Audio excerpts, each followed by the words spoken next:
3 films in the Criterion Collection I will never watch again.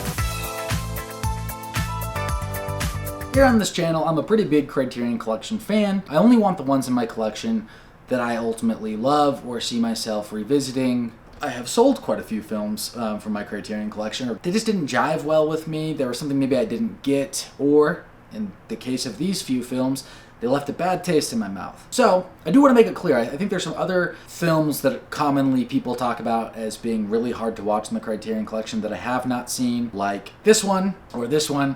So I haven't seen those films. I may watch them at some point, because I don't necessarily regret watching every film that's on my list, but I can tell you I'm not going to watch them again. So the first one, we're going to start with Lars von Trier, shocker, Antichrist. I don't regret having watched this film, but it's such a dark film, and I just don't see myself revisiting it. Now, mild spoilers for the beginning. It is the inciting incident of the film, but the main character loses her toddler. The toddler climbs and falls out of the window, and this is just the way it's depicted. It's a very hard and difficult thing to watch happen on screen. That really drives the narrative for the full story. There's some gratuitous gore, sex-related stuff that is also like images that I don't really need to put back into my mind. I do think Willem Dafoe and Charlotte Gainsbourg give incredible performances. It is a very picturesque and creepy looking film. If you do want to watch something with just like pure horror vibes, it is a good film and it does get you thinking. But ultimately, I had this in my collection for years, but every time I looked at it, I was like, I'm not going to watch this film again. So I sold it, got rid of it. Okay, moving on to the second film, Jean-Luc Godard's Every Man for Himself. This is a 1981 film by a famous art house director, Jean-Luc Godard, who's French. I was on a streak just really enjoying a lot of Jean-Luc Godard's films as I was kind of being introduced to him, and a lot of his 60s films and black and white films that I really loved.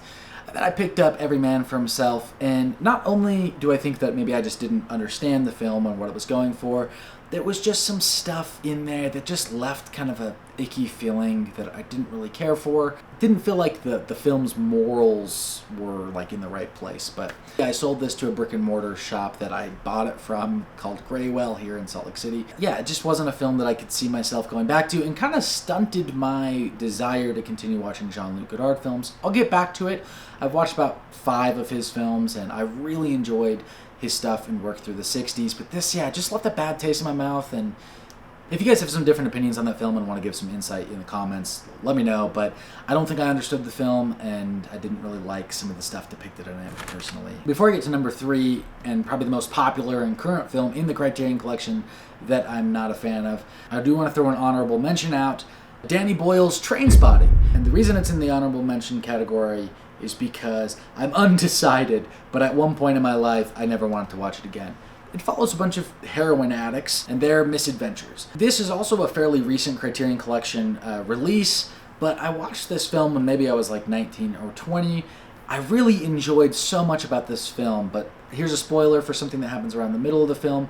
There's this scene where a few of our main characters, they go on a trip with heroin, and they end up just completely neglecting this infant baby in the crib for a week, and the baby dies, and then the main character hallucinates and has these kind of haunting dreams about this baby as it's crawling on the ceiling and stuff. And I don't know, it just is another one of those things. I guess it's similar to one of the reasons I didn't like Antichrist.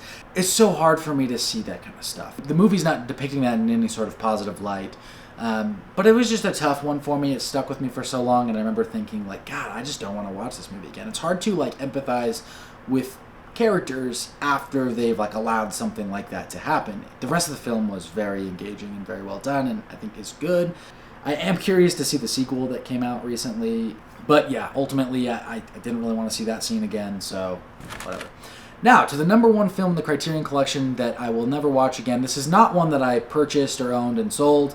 This is a film I also saw before it came into the Criterion Collection, and that film is Happiness. I know there were fans of this film. I know there are defenders. I will never watch this film again. To me, it had so many disgusting things in it. And the fact that it was trying to portray it in a comedic way, it just made it even more distasteful. One of the main characters in the story is a pedophile. The fact that the story itself tries to get us as an audience to empathize with him, ultimately get us on the side of this character, along with other characters who have, you know, with crazy things. And the film doesn't really try to contradict that theme or that moral at the end. Like, no, I don't want to fucking watch that. So, I don't know. I'd be curious again to hear what people have to say about this movie now that it's just recently entered the Criterion Collection last year. But I know when I saw that, when they released the Criterion, like, monthly announcements and I saw Happiness was coming out, I was like, are you kidding me, dude? Like, it's the kind of thing that just, it pissed me off that it was even being entered into the Criterion Collection.